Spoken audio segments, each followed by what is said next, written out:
Well, good morning. My name's Joel Hufford and I'm your host for this morning's webinar for stakeholders as part of the Havant Thicket Reservoir public consultation. That's a new film that we released yesterday when the consultation officially got underway, just showing you what the reservoir would look like once completed. We'll meet the rest of the panel members that you'll be hearing from today very shortly, but just a quick word of explanation as to how the webinar is going to work. Just because of the numbers of people that we've got involved, it's only going to be the members of the Portsmouth Water team who will be on camera and with sound. But you can ask a question via the Q&A tool that's at the bottom of your screen, which we'll get onto in just a second.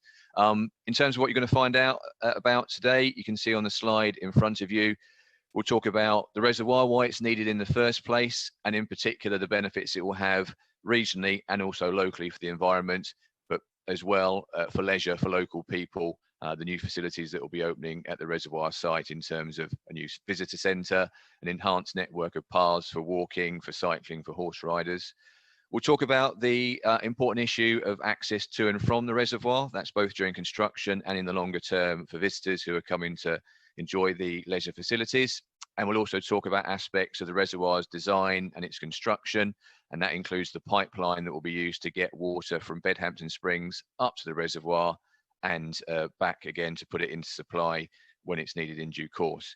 In terms of questions, there's plenty of opportunity today for questions. We've already had questions in from Councillor Francis that we'll get to momentarily. Also from Mike at Cycling UK, we've got your questions as well. And Danny from the Horndean Protection Group. So all those questions have been logged and we'll try and get through as many of them today as possible. If you want to ask a question, you can see on the screen in front of you, it's marked with the red circle, the little Q&A button at the bottom. If you click on that, that brings up a box where you can send us a question. It will have your name attached to it, but if you want to have that question answered separately, privately after the fact, please mark it so. Otherwise, we will cover the question in discussions. We might type an answer back to you as well, but all the answered questions should be viewable to everyone on the webinar today. The other thing to mention is we are recording the webinar so that people who couldn't join can view it after the fact, but also as well members of the public may be interested in the different webinars and different discussions that there have been. The other thing to mention is we are expecting to go on for the best part of 2 hours today because it's quite a detailed briefing and we hope there's lots of questions that you've got that we can answer for you. So we will be having a break after about an hour's time just for everyone to get a little bit of a reset, pop to the bathroom, just clear your head slightly, that sort of thing. So without further ado, let's meet your panel members. And again, there's all sorts of different devices that people might be viewing this webinar on, whether it's a phone, a laptop, a tablet device, a desktop PC. There's a few people who've dialed in via phone. So they've got the sound feed, but not the video feed, which we hope won't detract from the experience too much because the videos in particular have a lot of voiceover in them as well. So what I'll get each panel member to do is to wave and say hello. So whichever screen format you're in, you'll get to understand who it is who's talking. So let's start with Bob Taylor, who's the Chief Executive of Portsmouth Water. Everyone, morning. You can also see Rebecca Burgess, who is helping out with the webinar and works with me on engagement for the consultation around the reservoir project. Good morning, everyone. We've got Andy Hills. We'll hear from him later on about the access routes to and from the reservoir. Say hello, Andy. Hi there, everyone. And then also as well, we've got two people who are working on the environmental side of the project in particular. First of all, Trevor Collins, who's Principal Ecologist at Portsmouth Water. Hello, everyone. And then Liz Brown, who's been leading the work around the environmental impact assessment for the project as well. Good morning, everyone. In terms of the planning side of things, Simon Hughes is our stakeholder environment and planning lead for the project. Hi, everyone. And he's been working very closely with Joe Farrer, who's in charge of preparing the planning application that will go into Havant Borough Council and East Hampshire District Council later this year. Morning. We'll also hear from Jim Barker about the need for the reservoir in due course and how it fits into Portsmouth Water's wider plans for water resource planning for the next 50 odd years. It's Jim Barker, who's Head of Water Resources. Good morning, everyone.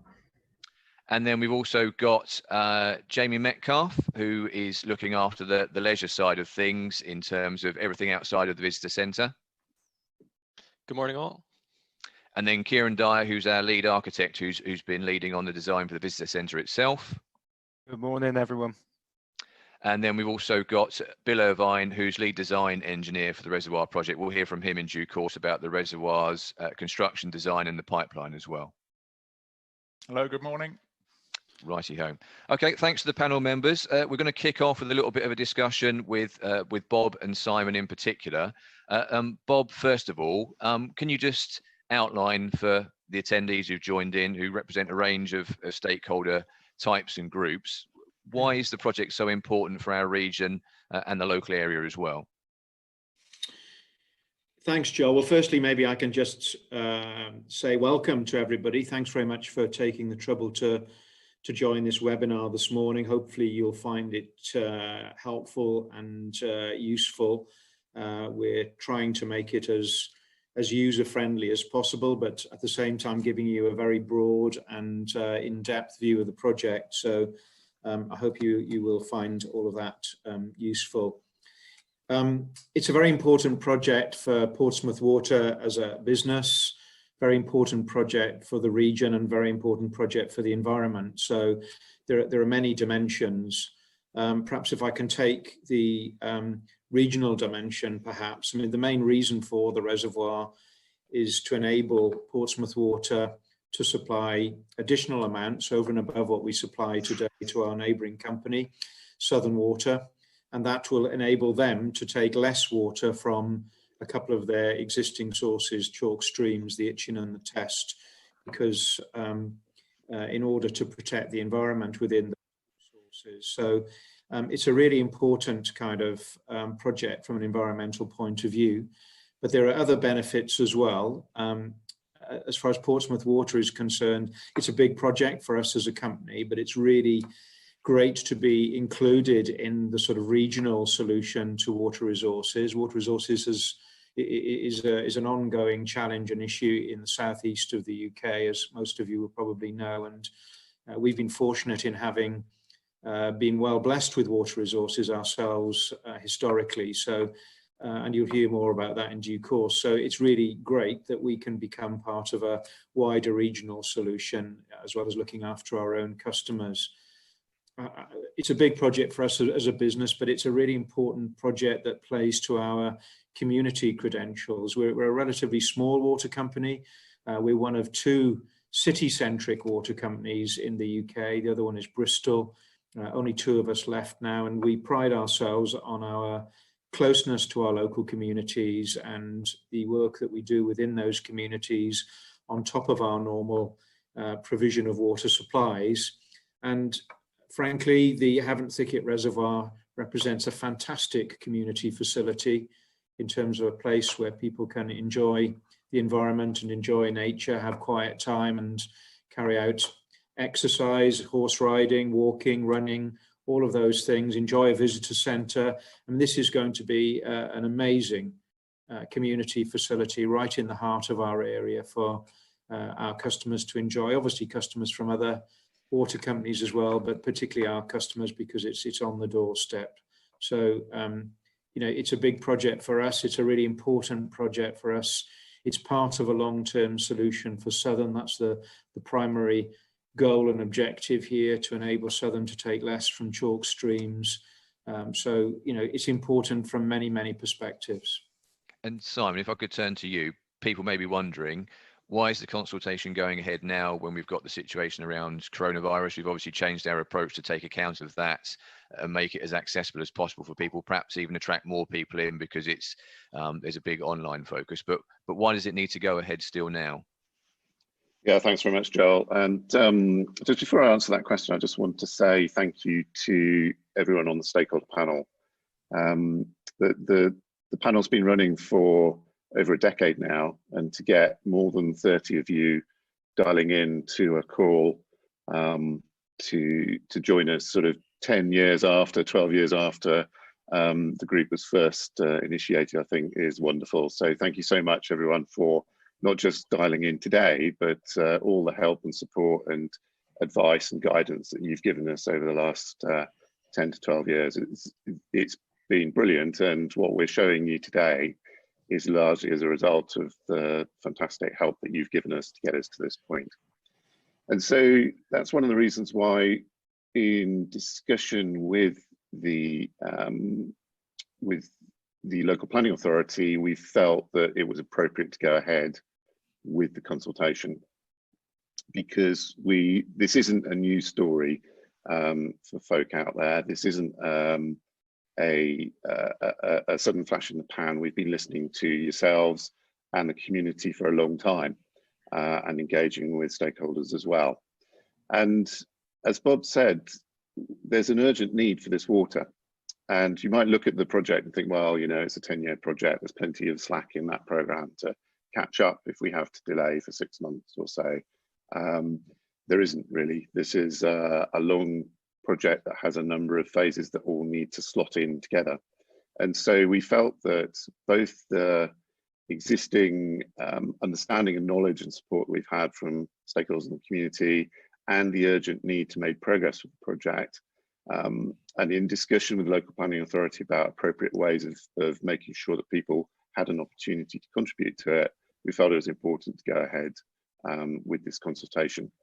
I'm curious as well to see how many more people get engaged and what different types of people get engaged through this kind of process, rather than the conventional, slightly small cup of tea and a biscuit standing in front of a poster in a village hall, which absolutely has its place. But I think this approach is also going to be a really effective way of listening to a wide range of voices about this project. We've got a few questions coming in, and just to remind attendees, if you click that Q&A button at the bottom, you can send the questions in. There's a few that have been coming in around some of the access route option discussions, so we'll perhaps get to those when we get to that section. We have had one question in, gents, from Councillor Francis, who I think is a local councillor for the Warren Park area. And I think she's spoken to you before about the possibility of having floating solar panels on the reservoir in due course, a little bit like Thames Water up in, I think it's Heathrow Way, have got on one of their big reservoirs. Is that something that's been considered? Yeah, absolutely. Thanks, Bob. Bob, do you want to answer that one? Yeah, sure. And also I need to let people know that I need to run to something in a moment, but I will be joining the call later on. Yeah, we are. I mean, we are trying to become, as a water industry in the UK, we are one of the first industries that has declared an intent to become carbon neutral by 2030.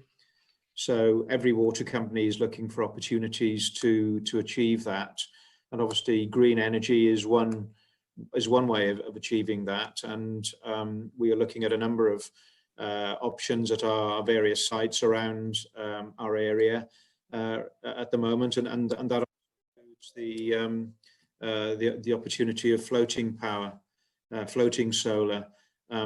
There is a new kind of generation of solar panels that is in development that enables power to be absorbed on both sides of the panel rather than it being just on the one side. So they are more efficient, if you like, more effective than the current generation. So we're waiting to see what emerges from that sort of technology, because the kind of reflective nature of the water may be very helpful to that sort of double-sided impact. But yes, it is certainly something that we are looking at. Okay, and another question has come in, Simon, perhaps one for you. It's from Ingrid from Consumer Council for Water. So she says, I've been wondering how the consultation is being promoted to the local community. How will you reach out to people who are not online, for example? Do you want to cover that one off? Yeah, thanks, Joel. Thanks, Ingrid, and hi, welcome. So yeah, we've got several different ways that people can get in touch with us, and we've done a leaflet post out to households around the area. I think, Joel, can you remind me just exactly how many we sent out? It was in the tens of thousands. 50,000 households. Thank you. 50,000 households. We sort of carpet bombed people's front doorsteps with leaflets and literature about the consultation. And the offer is, if you don't have an online presence, or you prefer to do things the good old way, then we will post you a booklet. It's a 24-page booklet that covers all of the issues you're going to see today, with a feedback form and a contact telephone number. People can also ring in and request a booklet, And so, and if you've got a particular issue or particular question, you can either write to us, email us, tweet us, go onto our Facebook page, or ring us, and we'll get back to you either by phone or in writing, or through the online methods as well. Grand. Thank you very much, gents. We'll obviously see Bob a little bit later on, and Simon will be here throughout to answer the questions as well, along with the rest of the project team. Let's have our first. Oh, hello, Bob. You want to kick in? No, just saying goodbye to everybody. I'll join a little later. Apologies, I can't stay for the whole thing. I'd really love to, but other Havant Thicket matters, actually, other matters related to this presentation are pressing. So excuse me for a short while. No problem. And we'll see Bob a little bit later on. Let's get into the first of our videos now. So we've packaged them up so they tell some of the key information in a bite-sized package, so to speak. They're all available on our website, which is portsmouthwater.co.uk/Havant-Thicket-Reservoir. Let's hear from Jim Barker, first of all, about why the reservoir is needed in the first place.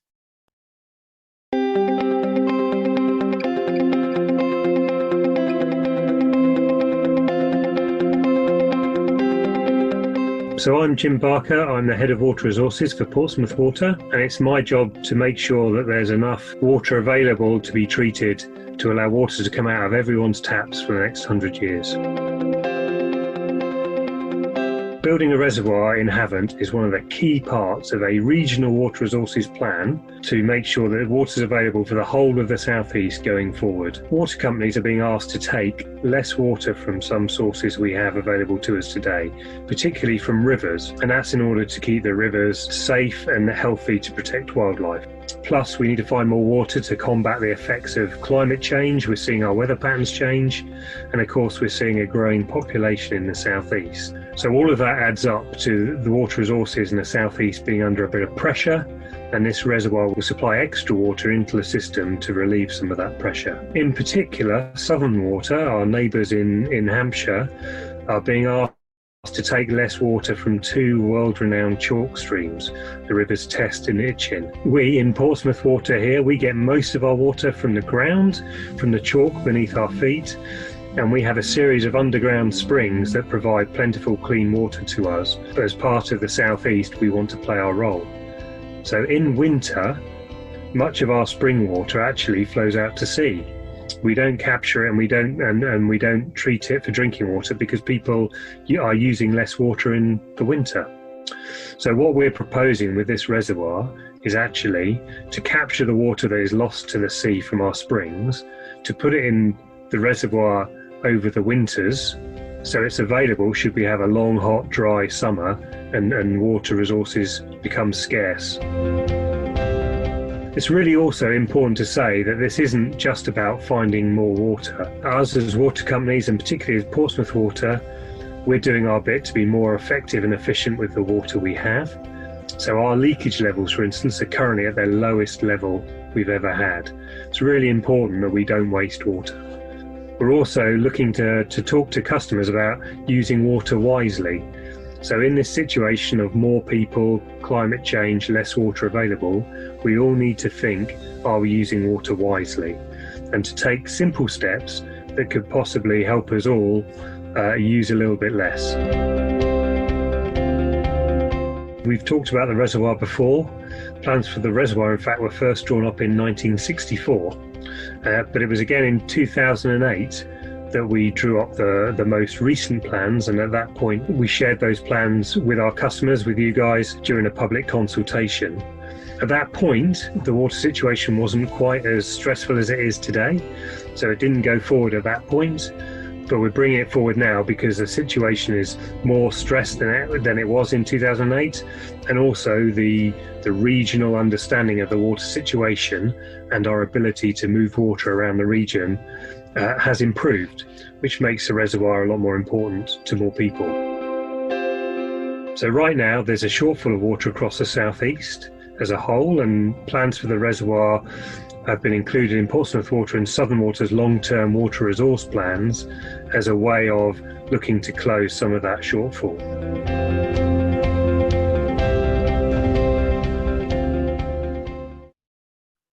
So that's all about why the reservoir is needed in the first place. Let's get into a little bit more of the detail about that with the man you heard from in the video, Jim Barker, who's Head of Water Resources at Portsmouth Water.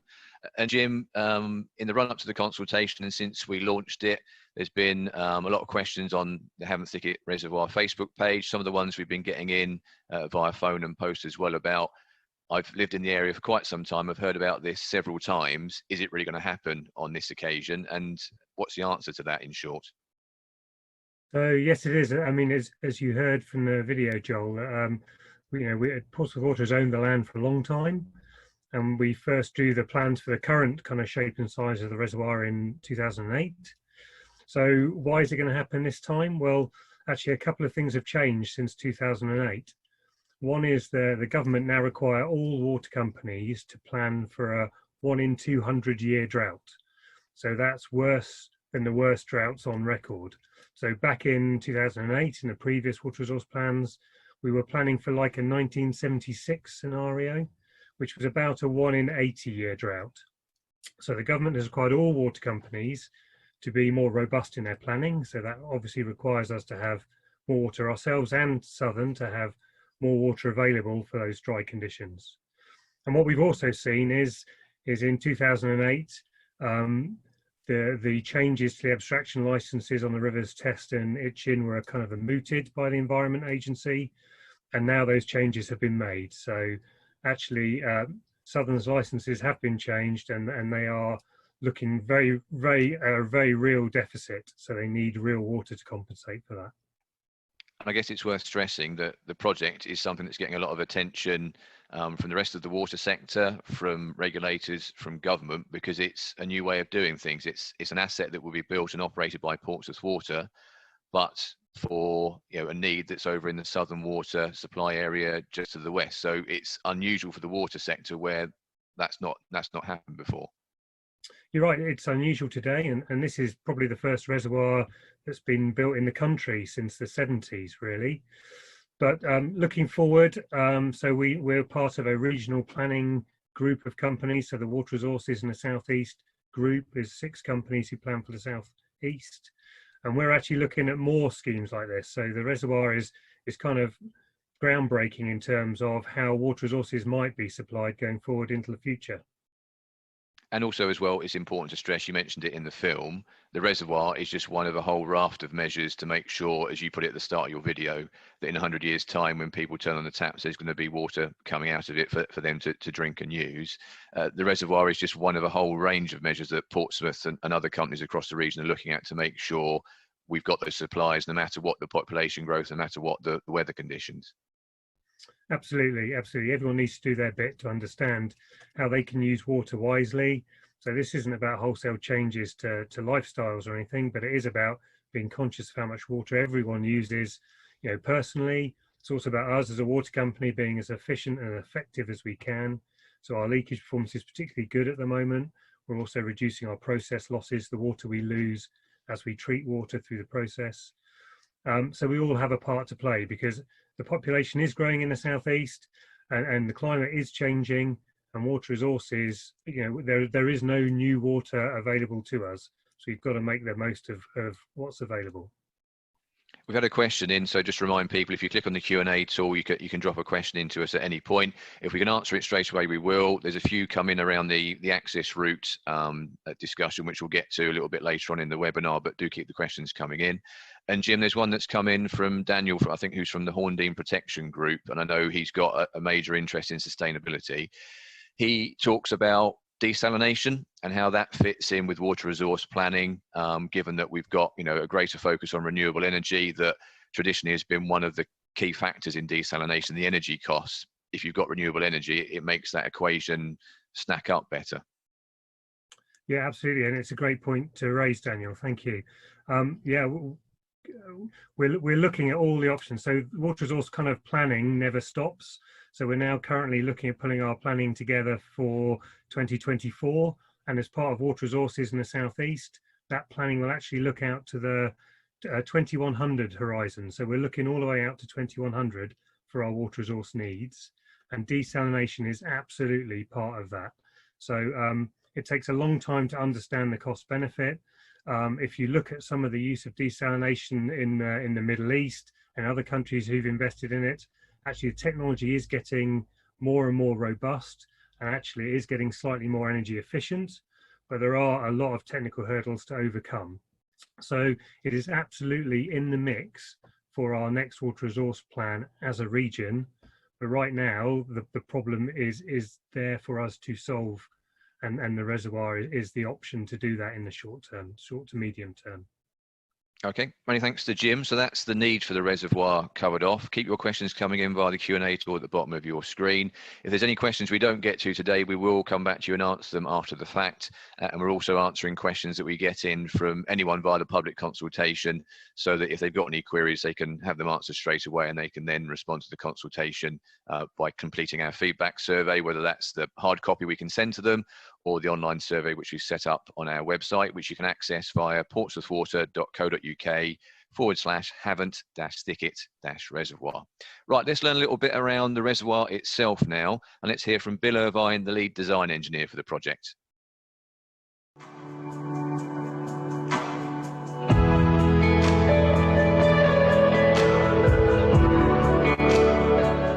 My name's Bill Irvine. I'm lead design engineer on the Havant Thicket project.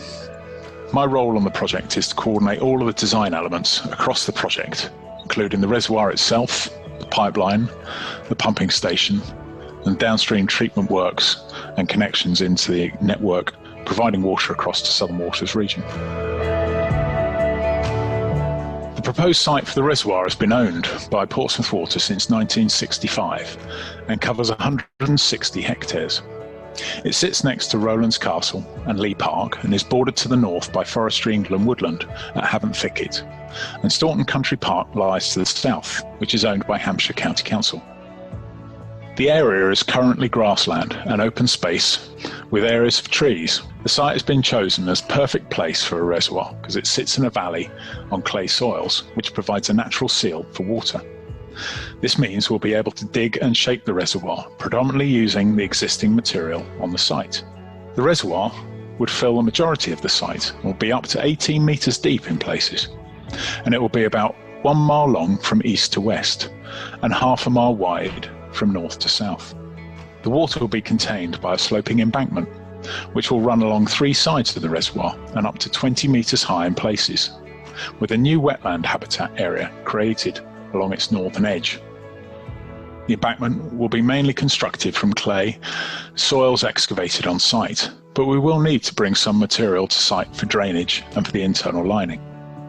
The embankment will have a grass covering on the outer slope and a rocky surface lining the embankment at the water's edge, protecting the structure from waves. We've looked at the position and design of the embankment and made a number of alterations to avoid the hedges near the western boundary of the site, and slight realignments to reduce the number of trees that will need to be taken out at Roundwood and the Avenue, both of which are ancient woodland. This includes increasing the space between the western boundary and the embankment, making the southwestern edge slightly straighter and shortening the eastern bank. We've also looked at making slopes slightly steeper in places to reduce the land required to build the embankment and minimise tree loss. We will need to build a control house on the southwestern section of the embankment and a new access road as well. And the options for these routes will be discussed separately by my colleague Andy Hills. When full, the reservoir will be able to hold about 8.7 billion litres of water. That's enough to supply 160,000 people during an average year.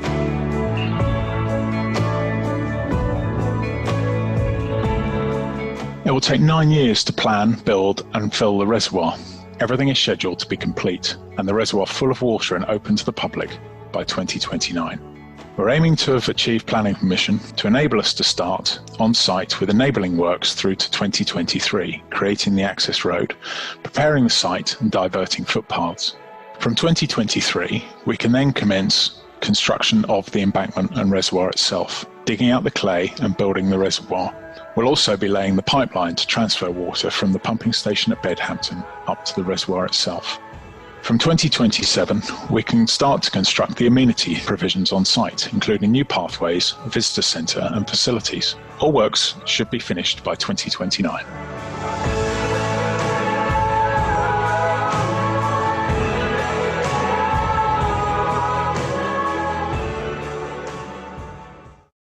So that's a video around building the reservoir. Again, if you want to have a look at the videos again, they're on our website, portsmouthwater.co.uk/Havant-Thicket-Reservoir. Hopefully Bill is there and we can have a quick chat to him about the film. Bill, we've had a couple of questions in already. The first one is from Mike at Cycling UK. He's the local rep for Cycling UK in the Havant area. And he talks about whether it's cycle paths in his case, or I guess general access for walkers, for horse riders as well, the same thing goes. What's your plan in terms of maintaining access during the construction of the reservoir? Because obviously there'll be a lot of activity on site over the next decade or so in phases. And how will that access be maintained as far as possible, particularly for cycling, where he said it's a crucial route to keep cyclists off of busy local roads? Yeah, so that's a really good question, Mike. And I think we're at the stage where we're spending a lot of time working out what the final arrangement is in terms of providing access around the site. Really exciting and wonderful place to enjoy from an amenity point of view. But yeah, equally, we do need to be very careful in terms of providing means of access during the construction phase. So one of the things we're looking at the moment is there's a bridleway that runs across the site at the moment. We're looking at arranging a temporary diversion of that and maintaining that as a thoroughfare across the site during construction. We do have to be very careful, this in terms of traffic, construction traffic, access and egress. These large vehicles travelling around, and we do need to be quite careful that's effectively managed. So the contractor will have, construction phase safety plan that's in place to manage the traffic on the site. But we'll be looking to make sure that access across the site is maintained in one form or another. I think equally we're quite keen that the local community actually sort of understand what's going on site. So making sure there's appropriate viewing at sort of strategic locations, so we can actually sort of engage and understand that construction process that's going on. So yeah, still a bit of work to do to look at that in detail, but yeah, fundamentally we're looking at maintaining access around and in a safe manner as well. And we have done a separate film about it that, again, people can find on the website, about the overall safety approach to the reservoir project. One thing I think it's important to point out is that the whole design, construction, maintenance in the long term, all that process is overseen by an independent engineer that's appointed from a government panel, and there's strict legislation in place to make sure everything is done in the correct manner and the reservoir is built and maintained in the right way. Yeah, that's correct, Joel.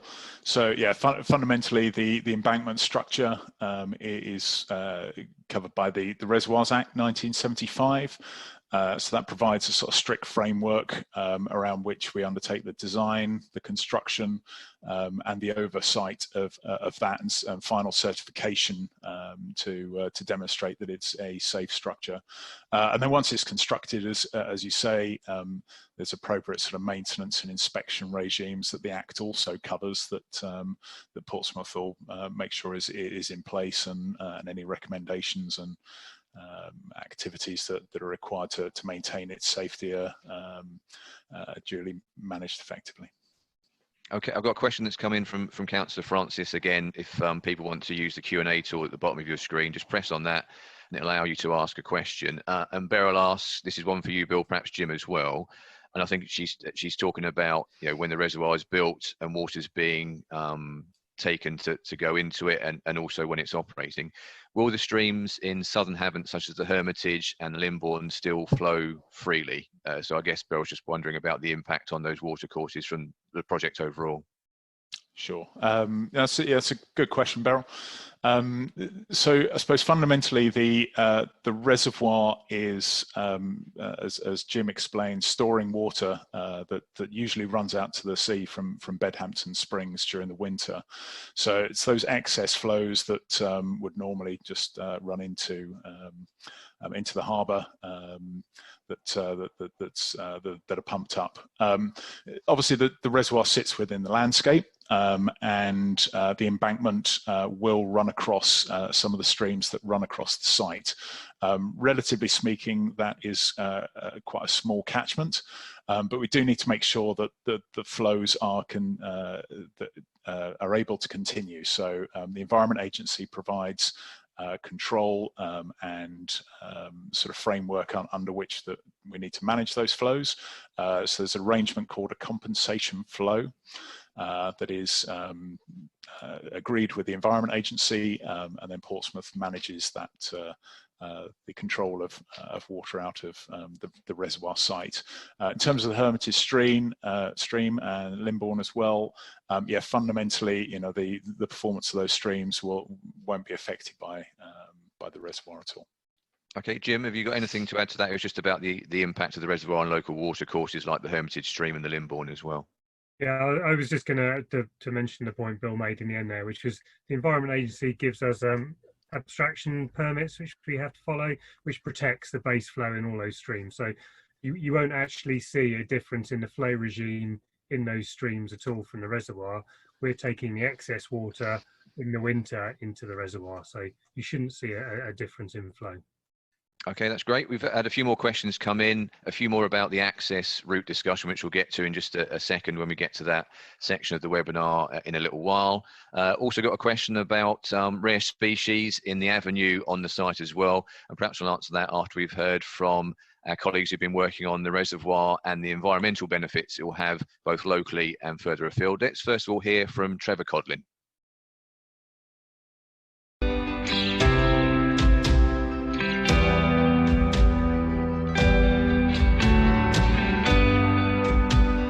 And my name is Trevor Collins, leading on biodiversity side of the project.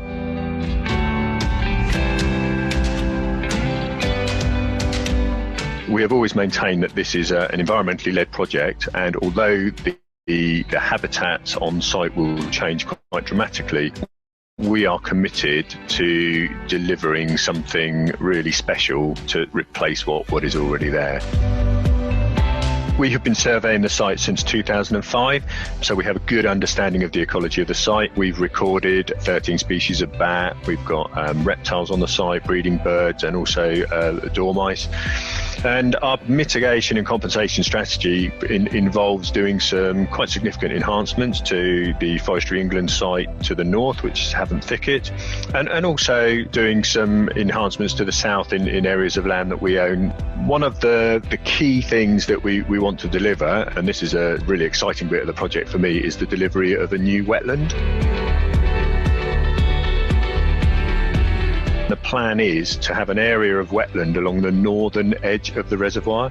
So this will be approximately 1 kilometre long. What we're going to have is a retaining bund which will separate the sort of main water body from this wetland, and then we're going to create 4 different wetland compartments which will provide a different range of habitats for different species.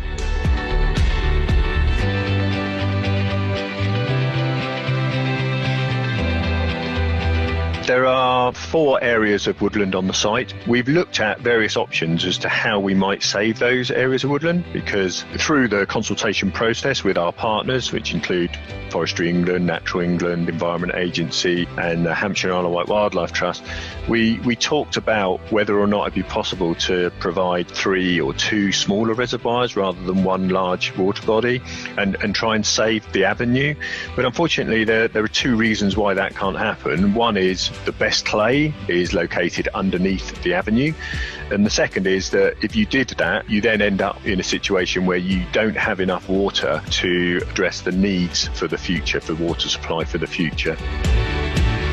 The site is going to change, as we said, so what we're looking at doing is doing some extensive work to improve the quality of the woodlands in Havant Thicket to the north, and then we've also set up a grant scheme, and that capital grant scheme will provide some funding for conservation projects. So we're looking at identifying suitable sites where we would fund the planting of trees in those areas.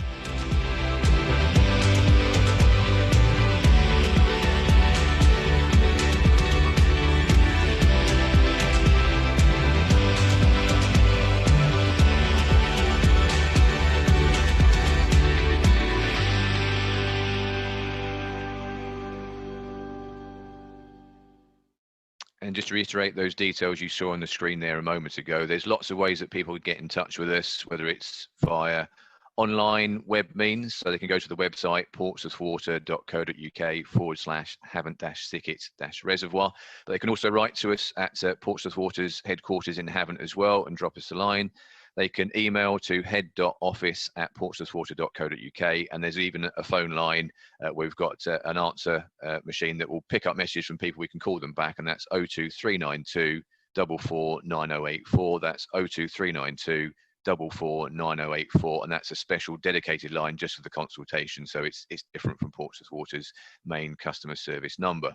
So we heard from Trevor about the reservoir and the benefits it would have for the environment. Let's hear from Liz Brown, Trevor's colleague, who's been working on the detailed environmental impact assessment for the reservoir scheme.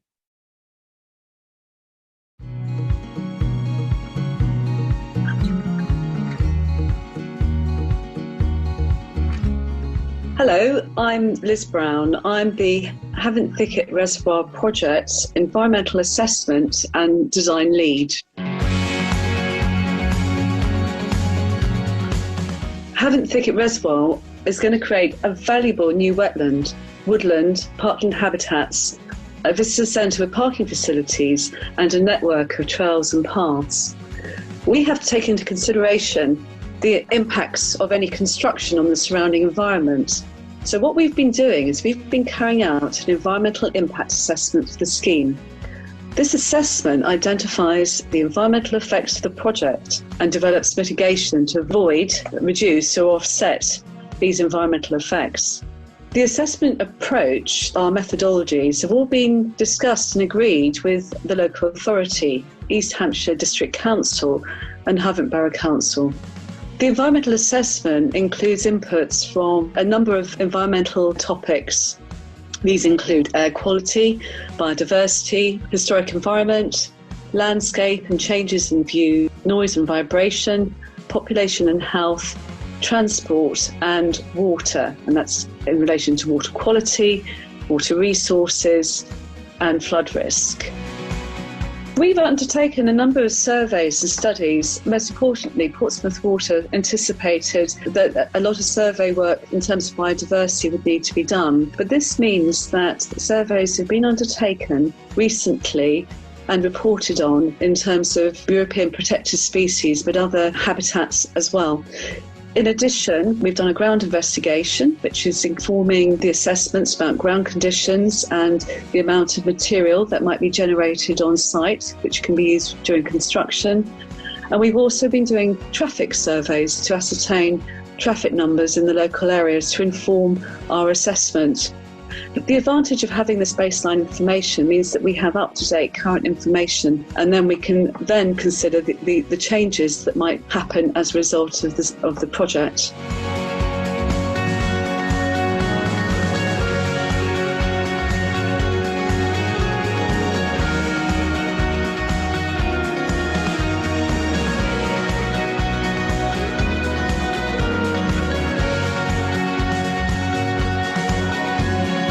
As our design develops further, we will be developing a detailed environmental plan for construction. Now, this is for both the pipeline and the main reservoir itself. We prepare an outline of this as part of the planning application. This will indicate how we will keep any impacts, such as noise from traffic or construction activities, to a minimum as we are working. This plan will be agreed in advance with the relevant local authorities, and the measures it includes will be applied throughout the construction. For example, a traffic management plan will help reduce disruptions, such as restricting construction traffic to certain routes and times of the day.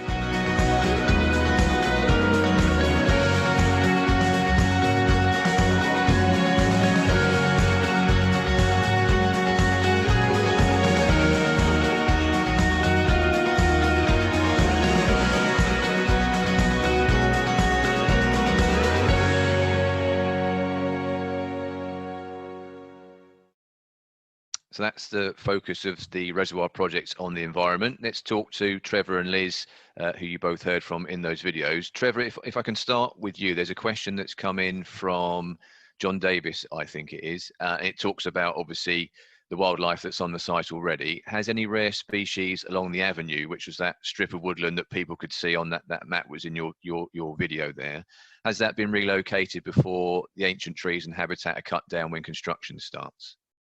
Yes, well, thank you very much for the question. Yeah, it's we're currently working with Natural England and sort of working through the strategy for the woodland removal. Now, as has been highlighted, there are species. We've recorded 13 species of bats foraging on the site, but we've actually only had 4 species roosting within the avenue itself. But we've also got the hazel dormouse, and these species are protected under European law.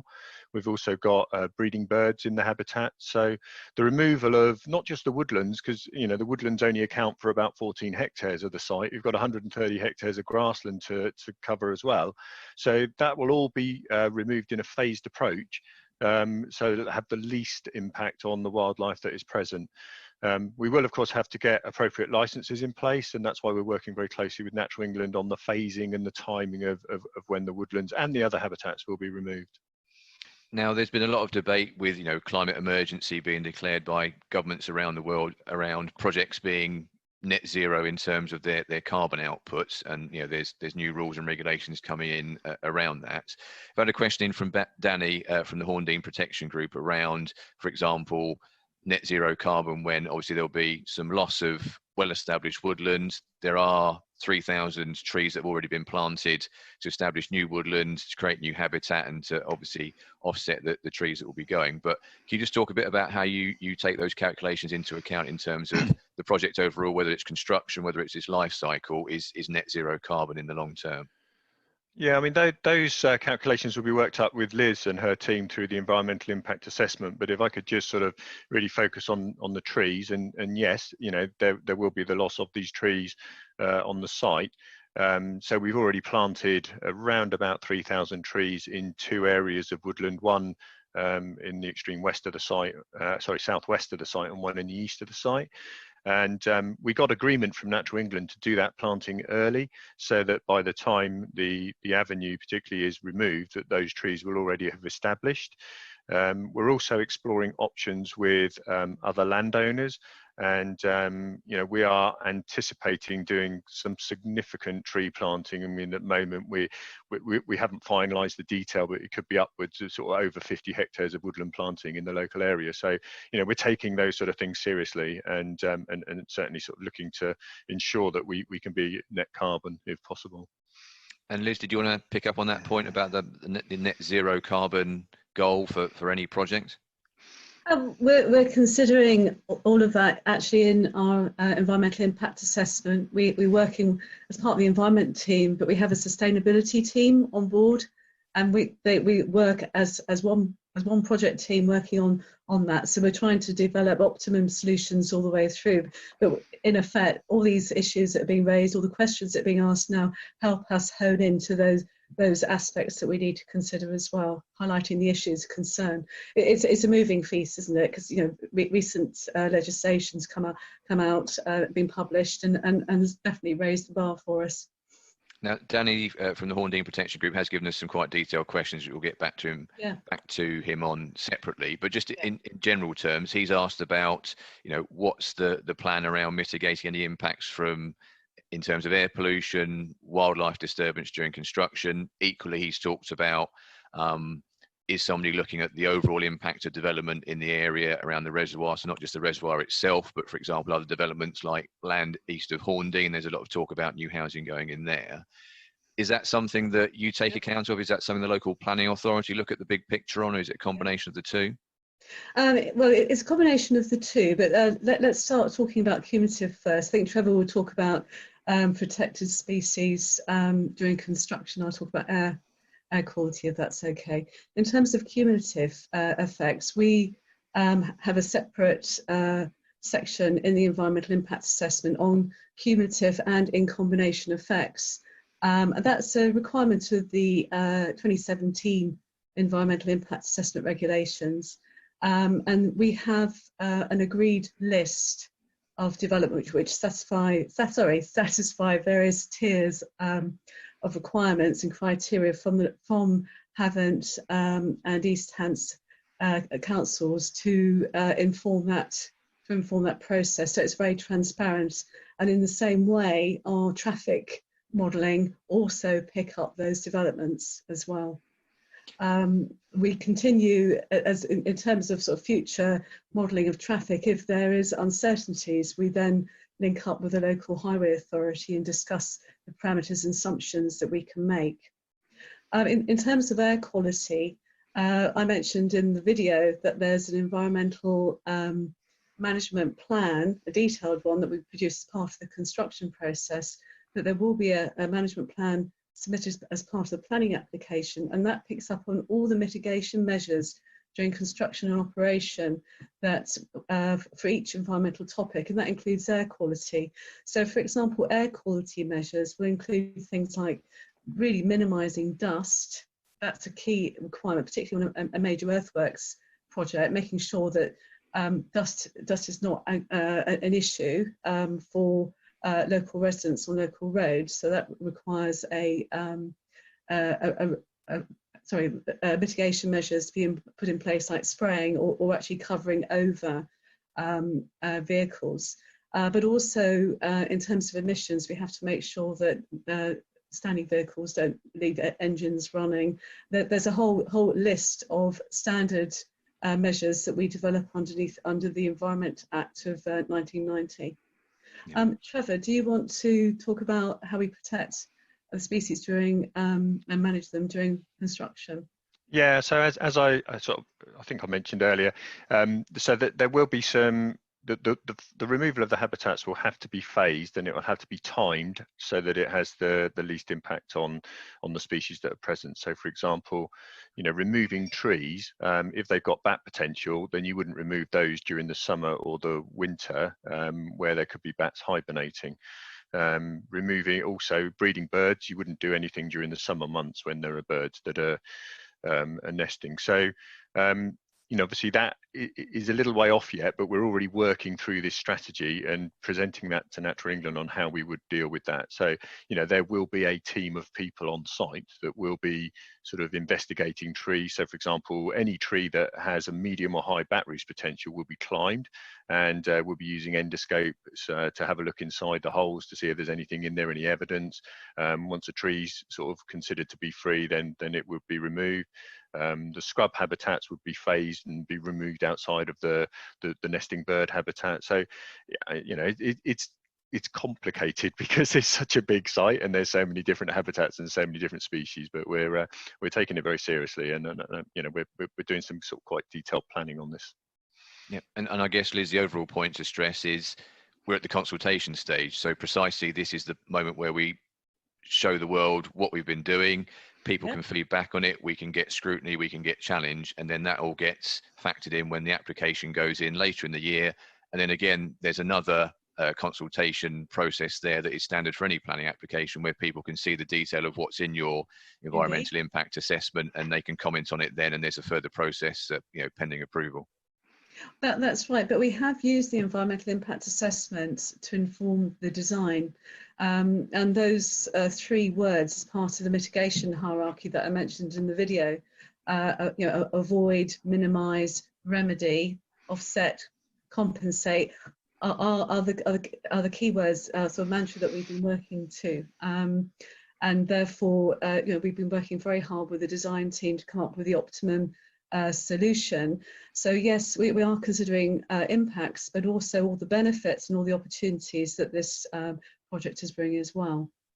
Lovely. Okay, thanks very much to Trevor and Liz. So we've been going for about an hour. There's a lot of information for you guys to take on board. We're just going to have a 5-minute break now, and we'll come back and we'll talk about the reservoir and leisure in due course with Jamie Metcalf and Kieran Dyer, our two colleagues who've been working on that. Do continue to send in your questions via the Q&A tool at the bottom. Also, you can make comments about how you're finding the webinar as well, because it's a new way of working for us. We'd love to get your feedback on that as well. So it's 10:57 now, according to my PC clock. So if we come back and we get started again at 11:02, we'll see you in 5 minutes' time.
Hello.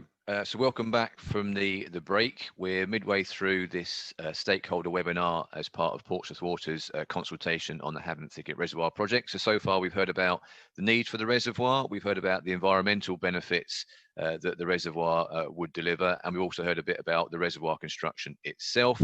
So coming up, we'll hear about access to and from the reservoir for traffic of all sorts, whether it's construction or for visitors, both local and from further afield. We'll also hear about how we're going to get water to and from the reservoir with the new pipeline we want to put in. But now let's focus on the reservoir for leisure, one of the big local benefits of the reservoir project for the Havant area and further afield as well. Let's hear from Jamie Metcalf. He's our landscape architect, and he gives an overview of the leisure offering the reservoir would deliver for people.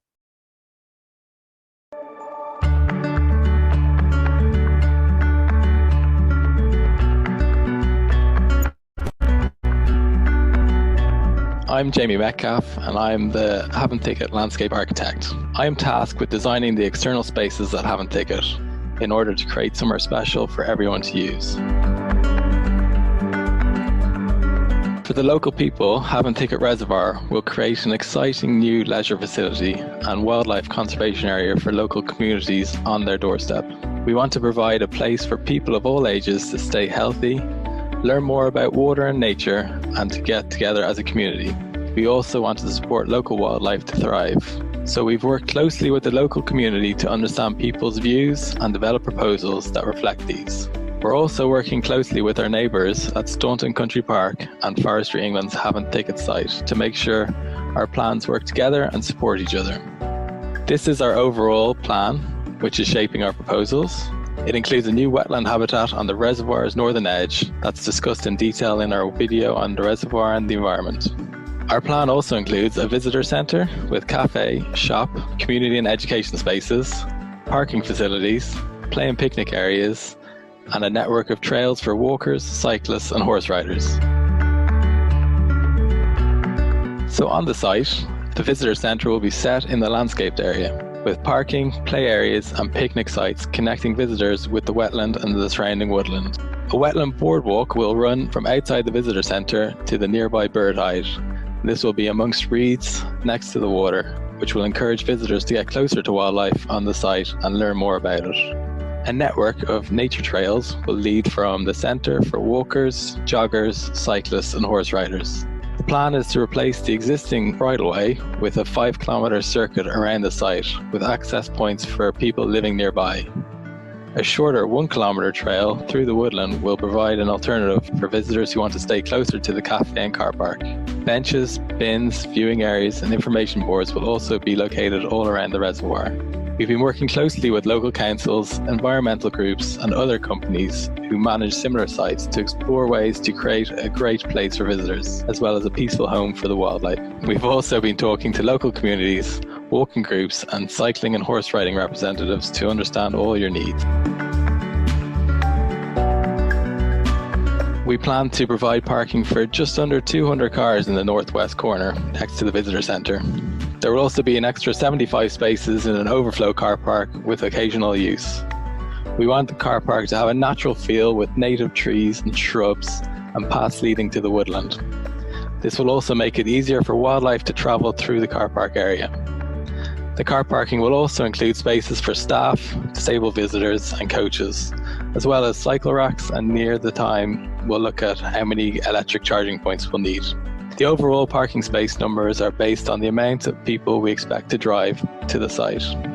They were worked out in a review carried out last year by a company which specialises in public attractions. Based on the medium level of activities we plan to offer. If we offered more activities, we would need to plan for more visitors to the site. There will be charges for car parking, and these will be set in consultation with Hampshire County Council to make sure they align with charges at other nearby sites such as Staunton Country Park and the Forestry England's Havant Thicket Woodland, so that car parks can support each other.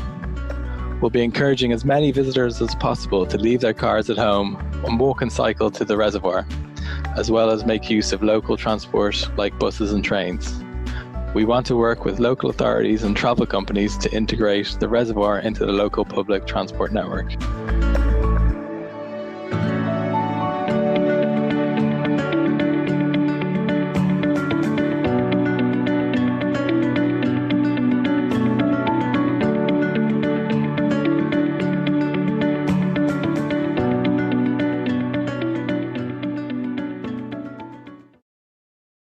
So that's Jamie Metcalf with an overview of the leisure offering the reservoir would deliver for local people in particular, but people from further afield as well.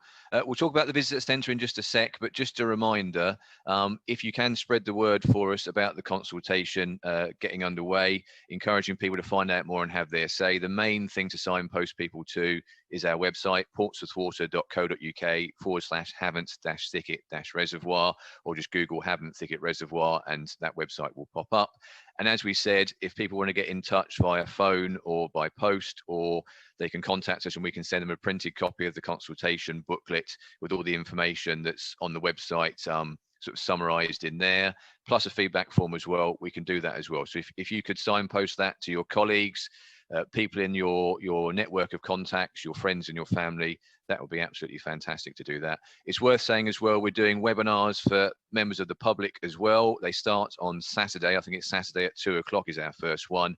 Again, details on the website. You can sign up for the webinars there as well. So if you can spread the word about those too, or if you want to join some of those to see what kind of questions we get in from members of the public as well, you are more than welcome. Right, we got a glimpse of it in that video from Jamie there of the proposed visitor centre at the reservoir site. Let's look at that in a little bit more detail with our lead architect, Kieran Dyer.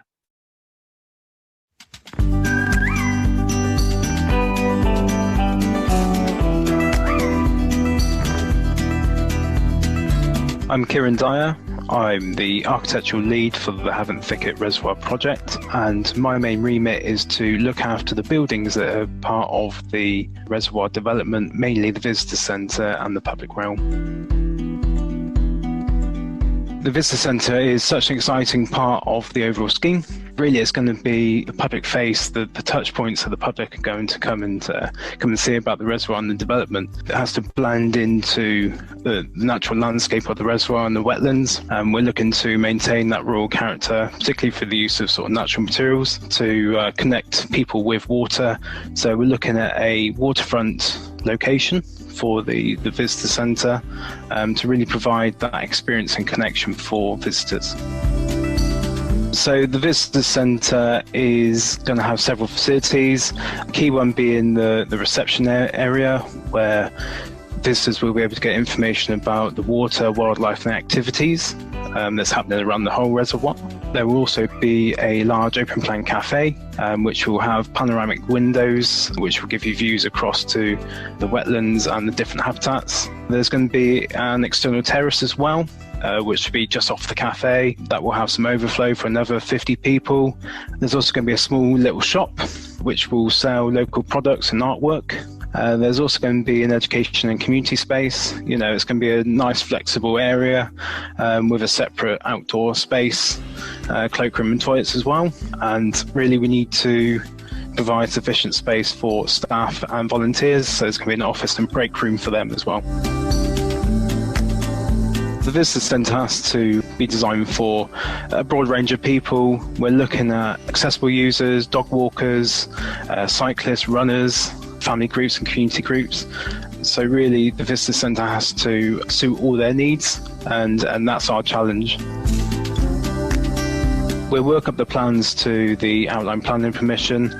Following that, we will work with local stakeholders and community groups to develop the designs further into something more detailed.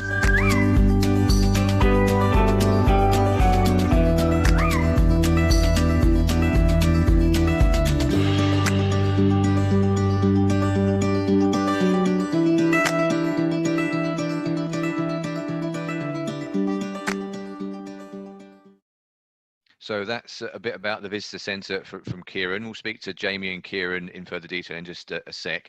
First of all, to say we would very much welcome people's input around the visitor centre in particular. So if you go on the website, you go on the visitor centre page, there's a special tool there that will allow you to post your ideas, almost like a virtual post-it board. So if you're in a meeting, you'd write your idea down in a post-it, put it up on the board. It allows you to do that virtually. And equally, we're going to talk about the access route options and the potential route for the reservoir pipeline as well.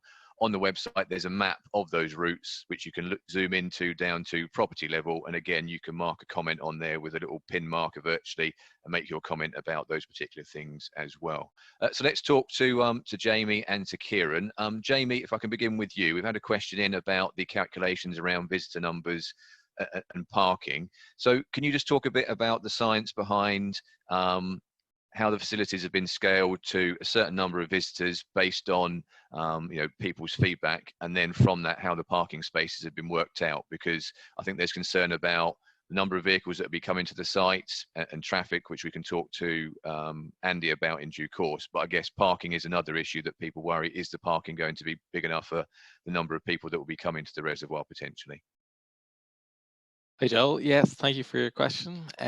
So in terms of the visitor numbers, independent company was commissioned to do this and undertake the survey. So it came out with 318,000 visits per year. And then this kind of led to another number of 193 car parking spaces that would be predicted for the amenities that we're predicting that we're going to have. And then we'd also have an additional 75 overflow spaces to accommodate any of those peak periods. The car parks itself was kind of this rural, trying to keep in the rural character of the local area. So we tried to do that where possible. Okay. And also picking up on how the reservoir will blend into the local area in terms of the connectivity, whether it's walkers, whether it's cyclists, whether it's horse riders, whether it's people using public transport. Had a question about where the visitor centre is going to be located in the northwest corner of the site. Where would you anticipate the nearest public transport connections would be, like bus stops, that kind of thing? To the visitor centre itself, the nearest public space would be along Swanmore Road, so along that western edge. And then would be a short walk into the site itself, and then another short walk up to the visitor centre.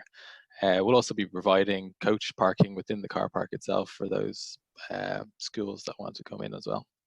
Yeah, and I know you've had lots of discussions with local representatives, particularly on the horse riding community, just about making sure that the reservoir network that's going to be built up. So you've got that new 5-kilometre circuit, you've got the 1-kilometre shorter circuit for people who want to stay close to the visitor centre for walking.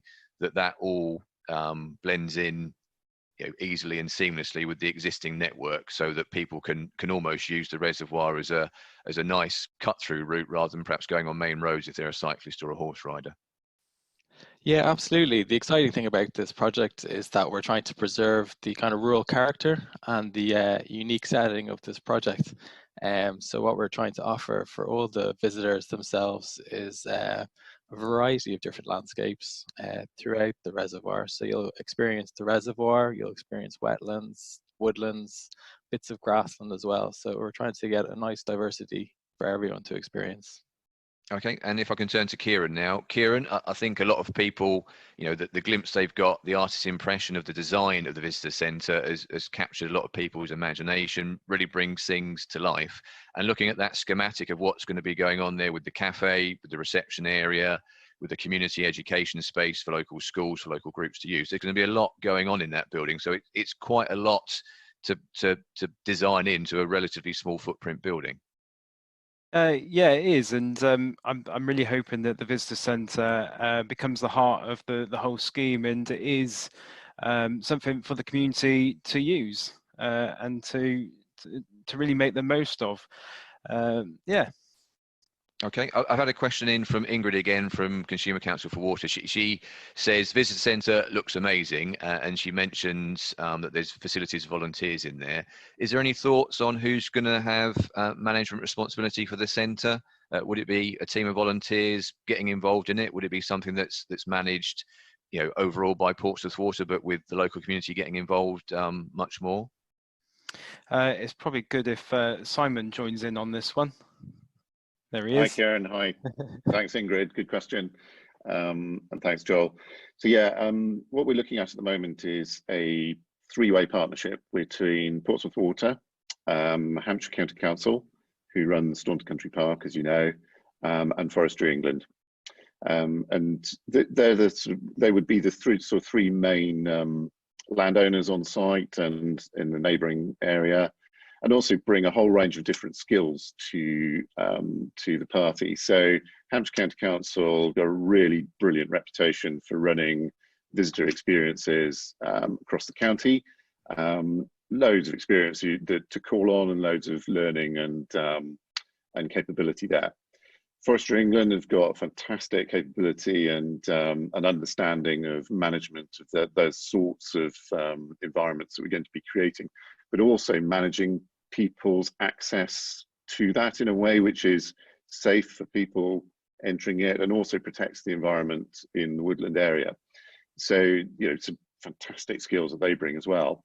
And then Portsmouth Water having the overall accountability for underwriting the costs of the management of the site and being the expert in managing the integrity of the reservoir, the water levels and aspects of the wetland. So what we're envisaging is a core team of a handful of people, a few people who work across those three organisations, and then some fantastic opportunities for volunteers to get involved in managing the site, managing the wetland, working with people on site, working with big volunteer groups to say plant trees or manage water environments and so on. So I think core team of three organisations is the plan at the moment, but with drawing in sort of expertise and experience from across the community. Okay, I've got another couple of questions, and if I ask them as one bigger question, if that makes sense, before you guys answer. So the first one from Matthew is, you have some very good quality oak in Middlewood. How could you use some of this and sequester the carbon? And then equally, Sonia's asked a similar question that relates to the visitor centre. Have you considered the use of local timber in the construction of the centre? You could be locking carbon in that way. So is that something you've looked at? So if I talk about HMS Victory, guys, you want to talk about the materials in the building? Yep. Great, yep. Thanks. So, so we were approached by the project manager of the Hms Victory Restoration project about 8 months ago, and it was a colleague from Forestry England who alerted Stephen to our presence and our proposal. So thanks, guys. That was an excellent connection. As you can imagine, HMS Victory is the Admiral's flagship of the fleet, is a local tourist attraction, and embodies all the history of Portsmouth and its seafaring tradition. And it's made of oak, principally. And there is a huge project underway to restore and repair and rebuild. And that project requires a lot of high quality and of a particular age oak to be provided to it. So fortunately, before all the lockdown happened, we were able to go out on site with the project team and identify around 100 trees that would be suitable for them to use in the project. And as soon as the team comes back from I think the majority of them are on furlough at the moment. As soon as the team come back into action, we'll be finalising that arrangement and making sure that they have access to those oaks that they can use in rebuilding that fantastic old ship. And then I'll hand over to you guys, Kieran and Jamie, to talk about how we might use materials in the visitor centre. Yeah, brilliant. Yeah, it's a great suggestion, and one that we've had as well. I think there's many ways that we can use the timber in the building, particularly for the structure. If we get it tested and it's strong enough and we age it enough, then we could definitely use it for some of the exposed structural elements. Also, we might be able to make bits of furniture out of it as well. I think it's really key to try and use as much of the material from site in the building, just for that connection back to the site and for sustainability reasons as well. Okay, we've had a further question in from Councillor John Davis, and it's about the number of visitors to the site. Is there a maximum number of visitors at any one time allowed, and how will you control access to prevent too many visitors? So maximum number of cars plus walkers and cyclists. Is there a particular figure for that and a plan around that? Good question. In terms of the actual visitor centre, we've based the numbers on the the visitor numbers that we have from the specialist company, and we've designed those spaces around a certain occupancy, and that can be managed by the team in the visitor centre. Okay, and Jamie, more broadly around the site overall, is that something you've considered in terms of if it's a hot summer's day and the reservoir is proving very popular, how you manage that? So we've got a lot of open space, a lot of places where people can congregate externally. So there'll be lots of open spaces where people can do all sorts of activities, throw a ball around, have a picnic. Then there's also the embankment where people will be able to congregate on as well. So there's lots of outdoor facilities for those wishing to use it. Okay, we've also had a question in from David Hodge, who I think is with Hampshire Fire and Rescue Service, and he asked, can the fire service vehicles and ambulances use the pathway that's around the perimeter of the site? So if you look at the new visual of the site that's on our website, you can kind of see it quite clearly, particularly on the eastern side of it. Will it take the weight of the vehicles as demand for our services could be increased if there's issues on the reservoir site potentially? Shall I pick that one up? Yeah, go for it. Yep. All right, thanks. Good question. Yeah, so yes is the short answer. The long answer is Portsmouth Water will also need to access the embankment and aspects of the site for regular inspection and occasional maintenance, which will mean that the access roads that we create around the site will be suitable for your kit. Okay, that's great. Gents, thanks very much. We've got plenty of questions still coming in, quite a few of them on the access route options for the reservoir in due course. So let's hear more about the detail around that as things stand from my colleague Andy Hills.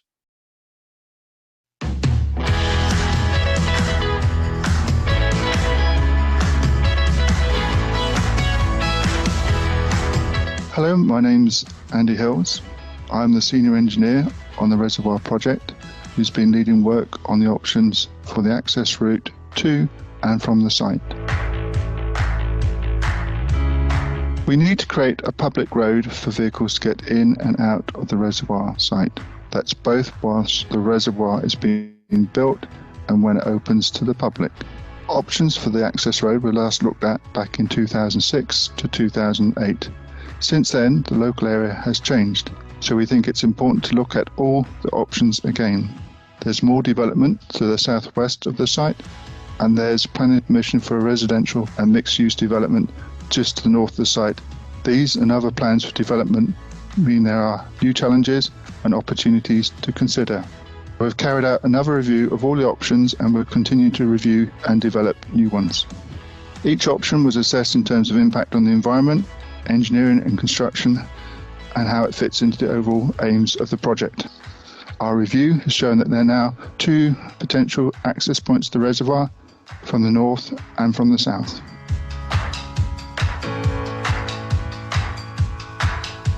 A number of routes from the north were considered during the public consultation in 2008. The preferred one came from the A3M Junction 2 via the B2149. At this time, this was supported by most people because it was close to A3M and avoided residential areas in Warren Park and Rowlands Castle.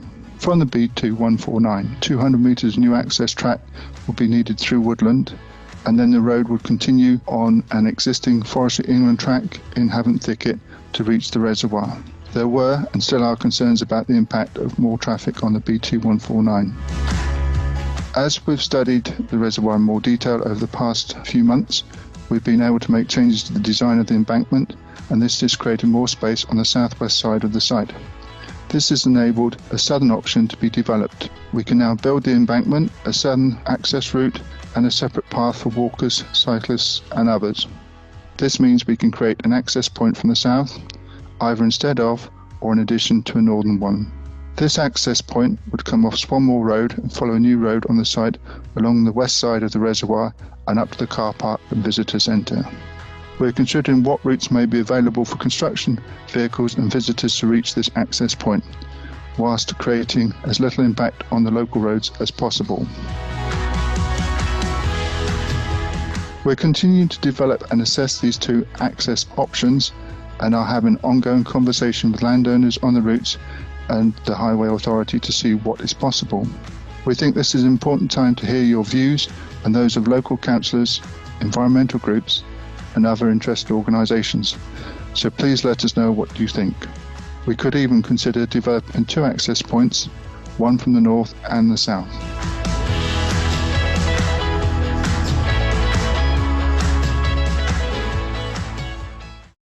So just to reiterate, you can go onto our website to see the access route options on a map in further detail. You can zoom right in and you can drop a virtual pin onto those maps, leave a comment as well.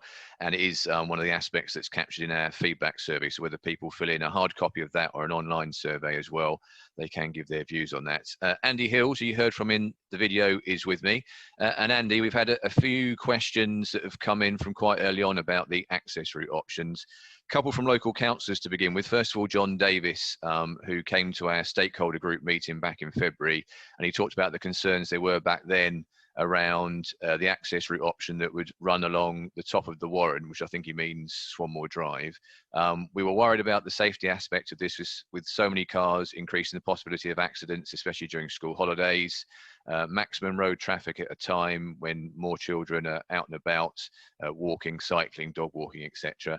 And then equally, I think it was Councillor Francis said, I understood that heavy traffic would come from the north and not go through the residential area of Warren Park. So did you want to talk a little bit about the reasoning behind the southern option coming forward, just to reiterate what you said in the video, and also just to address some of those concerns from the councillors? Okay, thanks for the question. When we looked at the different options, the north option and the south option, we looked at it in a considerable range of viewpoints. They included the environment, health and safety, engineering and buildability. All the options from north and south were considered in a big matrix, and we concluded that certain options, which the ones shown on the video, were the kind of favourite or lead options, if you will, from the south and from the north. That is the background to where they came from. In terms of the concerns expressed about traffic, it is a genuine concern, and that's got to be respected. What we need to do, and are doing, is looking at how we can mitigate the impact of both the construction traffic and the operational traffic. That includes traffic from the north and from the south, and we believe that potentially by using both options as supplementary or complementary accesses to the site, it will lead to a reduction and mitigation of traffic going to and from the site.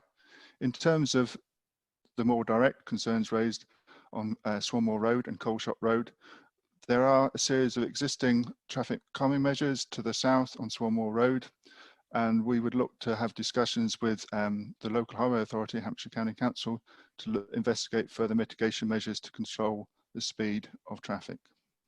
Now, I know there was a lot of interest in the traffic surveys that are being done to inform the sort of next phase of work on the access route options. Can you talk a little bit about the traffic surveys in terms of when they're being carried out? And I think there was a local contact that talked about the fact of the impact of coronavirus on traffic levels and how that's been taken into account, given that the surveys may not reflect what things were like pre-coronavirus lockdown. That is a very good point made by in the question. Effectively, if we take a step back, why do we need to do the surveys? We need to do the surveys to understand what current traffic patterns are like, and also use that information to set a benchmark to inform our analysis on how the construction traffic and the operational traffic will impact upon the local networks. The traffic surveys were undertaken between the 7th and the 21st of March, and as you're aware, these straddle the period between the onset of the lockdown processes and procedures for the COVID-19. Now, we've been in discussions with the local highway authority, which is Hampshire County Council, and we've discussed measures in which we can use the information that we gathered prior to the lockdown scenario and also after the lockdown scenario, so we can use that.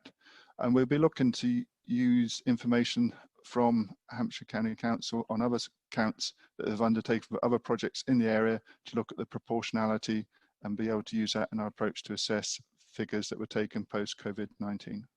Okay, Andy, if I could just thank you very much to you. If I could just turn to you as well, Simon. We've had a suggestion in ahead of the webinar, and Danny from the Horndean Protection Group wants to kind of get a collective view from Portsmouth Water on it in terms of he's put forward a potential alternative access route option that he feels would have less impact. Is that something you're interested in hearing about from people during the consultation? A, what they think of the choices that we've come up with, but potential other options as well that could be combined or could stand alone in their own right. Yeah, absolutely. Thanks, Danny. That's a good suggestion, and actually quite close to one of the ones that Andy and his team looked at. Yeah, that's the purpose of this consultation, is to hear what you think. So if you've got a bright idea, if you've got an offer, if you can thread the needle in a different way, then we're very, very keen to hear your views and your thoughts. And we've already been in discussions with folk who are promoting development up at land east of Horndean about the possibility of a shared access there. And I think, you know, that there is something there. It may be a little bit too early to fit in with their plans, but that doesn't write it off at some time in the future. So yeah, no, we're very keen to hear people's views and thoughts. Okay, we've had another question in from Nat Belderson. I think it's with South Downs National Park, if memory serves me rightly. Do you have any details of the impacts upon ancient woodland of the northern route option? And also, secondly, he asked, you give an option of a combined north and southern access route. How would this work to avoid it becoming a through route potentially? Yeah, no, good points. Hi, Nat. Thanks for the question. So you're right. The northern route would cut through a part of ancient woodland that's immediately to the south of the B road there, and then sort of thread its way through the boundary of the Forestry England land under the current proposal. And that's factored into the overall impact of the entire project on ancient woodland. And I think what Trevor alluded to earlier was that we have also fortunately been able to shift things around a little bit. So we've been able to move the embankment slightly to the north and west to protect a little bit more ancient woodland, and we can do some additional work on the Corsican pine plantation, which is about 4 hectares, to restore and improve that, so that won't be lost either. So there's sort of net losses and gains across the project. In terms of the using, yes, I could just see the delight of people rushing up Swanmore Road, along the road up to the B Road and then onward. No, we're absolutely clear that that cannot happen. Access along that road will be controlled. So it won't be open 24 hours a day. The site will be staffed most of the time during sort of normal visitor access hours. And at this stage, we can design the roads, the accesses, and the measures to make sure that it can't physically turn into that kind of diversion that people fear. And we would fear it too, because it would not fit with the rural, quiet enjoyment of the countryside vision that we have for the site. Okay, and a question for you both. It's about taking account of what's going on in the wider area. So is the work around the access route options to the reservoir, how much does that take into account surrounding development? So there's a lot of focus on, the new homes going in at land east of Horndean, and several thousand vehicle movements that might be created by people moving into those homes. Do the access route options take account of that developing picture in conjunction with discussions with local highways authority and the local planning authorities? I'll take this if you like, Simon. Yes, it does. Effectively, as part of the process, we look at obviously the impact that our operations in terms of construction operation will have on that. And also at the same time, we look at the other developments which are taking place. It's been mentioned land east of Horndean and also elsewhere, like down at Dunsbury Park. We'll be looking at the whole spectrum of other developments that have made applications, and we will be factoring that into the modelling that we do, and there we'll be able to see the commensurate impact that both our construction traffic will have and operational traffic. Okay, and a further question from Councillor Francis about the possibility of restricted hours for traffic in residential areas being part of the plan around the access route options. Is that something that's feasible, that's viable? In terms of construction traffic, we very much expect to have a restricted flow within working hours or specific hours, and those will be specified to the contractor and they will run along those lines. I think, Simon, back me up if I get this correct, is that with the car park, it won't be open 24/7, and the access will be gated, so therefore there'll be restrictions to vehicle access to the site within those hours. Yeah, that's correct. We'll manage vehicle access to the site very carefully and manage it to fit in with the conventional opening hours of the visitor centre and the public spaces there. Okay, gents, thanks very much for the time being. We're just coming up to the final video in our series, and we'll have a chat to Bill Irvine again on the back of that. Then we'll open it up for a general question and answer session. You can see that Bob, Portsmouth Water's Chief Exec, is back as well, so he can join in those discussions. So let's hear from Bill once again. This time he's talking about how we're going to get water to and from the reservoir in the long term.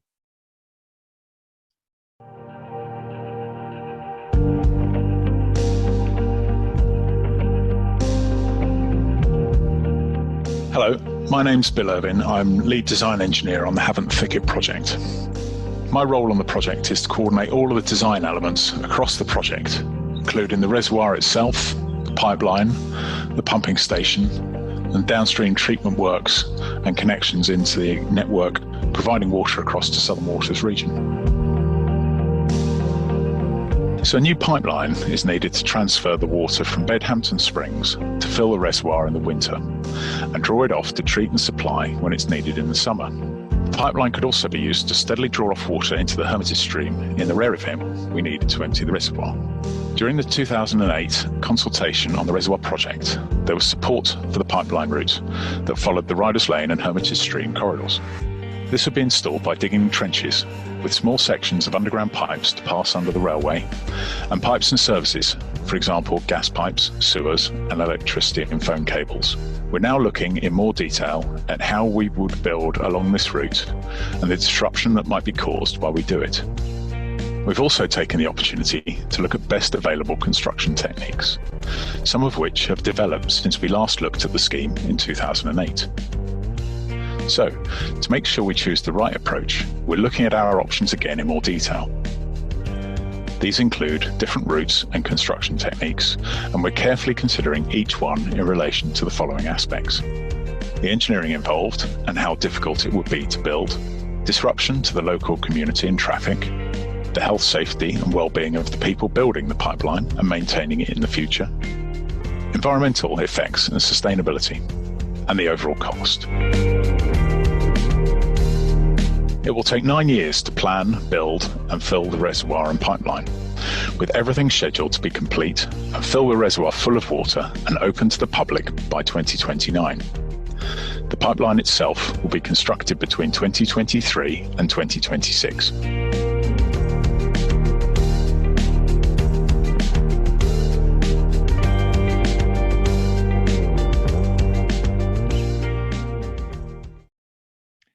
So that's an overview from Bill on the pipeline proposal to get water to and from the reservoir. Bill, since we filmed that video, you've done some further work and we've got more detail available. It's on the website and it includes being able to go into that virtual map to see the potential pipeline route right down to property level and post your comments on there. But the route that people saw on the map, you've done a little bit more work around that, so you have a better idea around that route and how it would be implemented.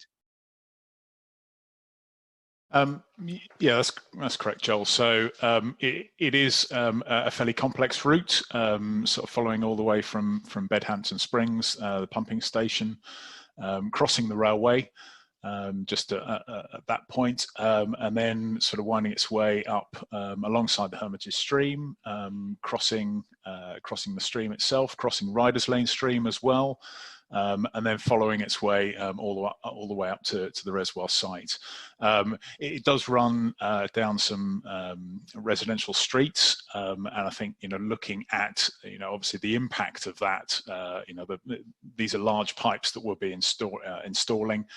So up as far as the Hermitage stream, it's 700 millimeter diameter pipe, and then from that point up to the reservoir, we're looking at a 1200 1.2 meter diameter pipe. So quite large pipes. We've got to get in the ground. The route's all there on the website, and we'd really appreciate any feedback that people may have on that route. Yeah, and I guess, as you mentioned in the first video we saw from you about building the reservoir, and Liz mentioned it in her video as well, there would be a clear plan. So whether it's building the reservoir, whether it's putting in the pipeline, there would be a clear plan that would take all of those factors into account to mitigate the impact in terms of disruption to traffic, noise and disturbance to local people. That would be agreed to the local authorities, so people understood what the plan was, how their views were helping shape that plan, and we could be held to account to it in terms of honouring it and delivering it. Absolutely. So there'll be a construction environmental management plan to sort of manage how we sort of undertake the works in close proximity to the stream in particular, but as well in terms of noise and that sort of thing as well. There'll be a construction traffic management plan, I think similar to the reservoir, so sort of understanding construction traffic routes and sort of number and frequency of vehicles. Any sort of road closures or partial street works will be notified well in advance. We're all coordinated with the Highways Authority, so as much of that information shared as possible, and as you say, engagement with the local community to sort of work out the timings and sort of agree access and all that sort of thing as far as possible. So if people go to our website, portsmouthwater.co.uk/Havant-Thicket-Reservoir, they can see the detail on the pipeline proposal. They can have a look at that map. They can post their comments. If people want a hard copy of the updated information, we can send that to them along with the rest of the consultation booklet and a feedback form. So we very much want to hear your views and get a better idea of how you feel about the proposals and any concerns and queries that you may have. Right, let's wrap it up on the pipeline in its own right for now. Let's open it up to a wider Q&A. So if the panel members all want to come back into the room virtually, so to speak, we've got a few questions to pick up on. Do keep the questions coming in via the Q&A tool. If there's any that we can't answer immediately, we will get back to you in due course in further detail. And I think there's one perhaps for Trevor and Liz from Dave Rumble from Hampshire and Isle of Wight Wildlife Trust, although I think his role is changing, so congrats on the new role, Dave. Is there predicted to be an effects, positive or negative, on water quality in Langstone Harbour and the Solent arising from the reservoir, just in terms of that dynamic of flows from Bedhampton Springs that would go out to sea in winter being put into the reservoir instead, or any other dynamic? Are you answering, Trevor? What? Well, sorry, excuse me. Thanks, Dave, and yes, congratulations on your new role. Yeah, so in terms of the water quality, there's lots of discussion around nitrates at the moment, and I am led to believe, I'm not an expert on this, but the water will be pumped up from the springs and obviously will then be held in the reservoir. So the actual quantity of nitrates within the water will naturally dissolve. So the sweetening flow, or the compensation flow as it's known, that will be coming back down the rivers and flowing into the Solent will have less nitrates in it than had it originally come out of the aquifers.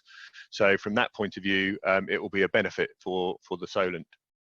Okay, that's great. I've got a question that's coming from Anne Sayer, or it's a point really, which I think ties into perhaps Andy's area and Jamie as well. And it's about how you prioritise cycling as a means of access to the reservoir from the local community area.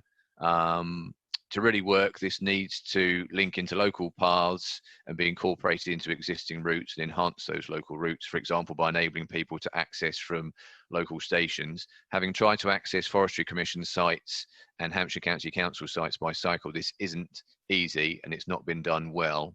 Cycling is promoted within sites, but not to and from the site. So I guess it's the same point that Mike from Cycling UK was making around a lot of the roads around the reservoir site are busy. So is it possible as part of the work within the reservoir site to make sure that that is tapping into that existing local network already? I can answer part of that. So hi Anne, thanks for your question. Yes, absolutely. We're going to try and encourage sustainable transport, including cycling, as much as possible.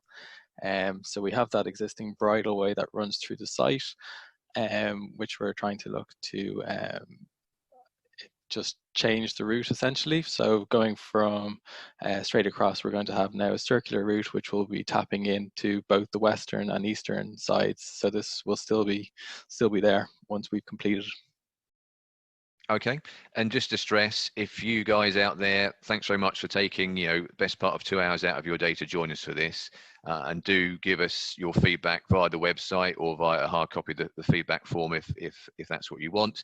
But do tell your colleagues, your friends, your family about the consultation. Encourage them, if they can, to go to the website portsmouthwater.co.uk/Havant-Thicket-Reservoir. They can get in touch with us as well by post or by phone, and we can send them a copy of the booklet and the feedback form as well. Bob, did you want to make any closing remarks? We haven't got any further questions from the attendees, but they can obviously get in touch in due course to any further ones. But Bob, did you want to say any closing remarks? Yeah, sure. Thanks, Joel.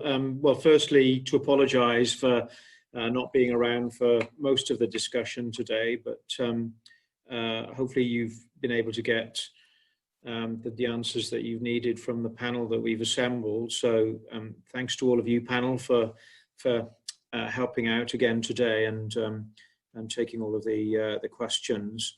But most importantly, thanks to the people who have linked in this morning and hopefully have got more detailed information about our proposals. I mean, I think as Simon has said repeatedly, we do want your feedback. This is the whole object of the exercise. We want to seek views and get ideas and feedback from you. And as Joel has just said, please tell your friends and family and get them to link in with one of these sessions as well. So thanks very much indeed for linking in, and thanks very much indeed for your support in doing that. And I hope you'll have a very pleasant rest of today. Lovely, fantastic. Just a reminder, we are doing, I think it's 5 webinars for members of the public, which kick off on Saturday, the 16th, so this Saturday, and carry on through until the early part of June. Remember, the consultation runs until Monday, the 8th of June. And my colleagues very kindly put the slide up on the screen just to remind you of the website. You've also got our Facebook page as well, and we're having a lot of discussions with people via the Facebook page as well, in particular about the interest in activities that people would perhaps potentially like to see on the reservoir sites. You can email us, you can write to us, and then that phone number, leave us a message, particularly if people want to get hold of a copy of the consultation booklet, 02392 449084. Many thanks to everyone for joining the webinar this morning. It's very much appreciated you taking time out. Please do spread the word about the consultation, because we want to hear from as many people as possible. Many thanks to the panel members for taking part, both in terms of recording the videos and doing the question and answer sessions as well. And we'll leave you to have a very pleasant rest of your Tuesday, and we'll see you again soon. Thank you.